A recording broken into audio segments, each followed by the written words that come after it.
बिस्मिल्लाहिर्रहमानिर्रहीम अस्सलाम वालेकुम दोस्तों, मैं हर्बल पी के चैनल की तरफ से हाज़िर हूँ एक नई वीडियो के साथ। आज की हमारी वीडियो का टॉपिक है बाल गिरने का इलाज।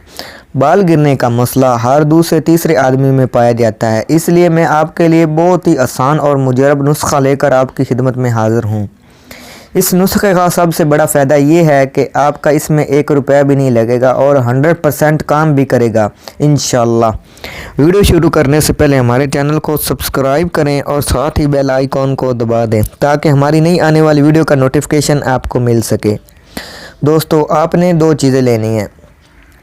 आपने नीम के पत्ते लेने हैं और बेरी के पत्ते लेने हैं। नीम के पत्ते आपने हम वज़न लेने हैं और बेरी के पत्ते भी आपने हम वज़न लेने हैं। इन दोनों को आपने पानी में उबाल लेना है। उबाल कर जब पानी ठंडा हो जाए तो इससे आपने सर को धो लेना है। आपने हफ्ते में सिर्फ 3 बार ऐसा करना है। इंशाल्लाह बाल गिरना बंद हो जाएंगे। अगर बालों में खुश्की होगी वो भी ख़त्म हो जाएगी, बालों में जुएँ होंगी वो भी ख़त्म हो जाएगी और बाल लंबे और काले हो जाएंगे इंशाल्लाह।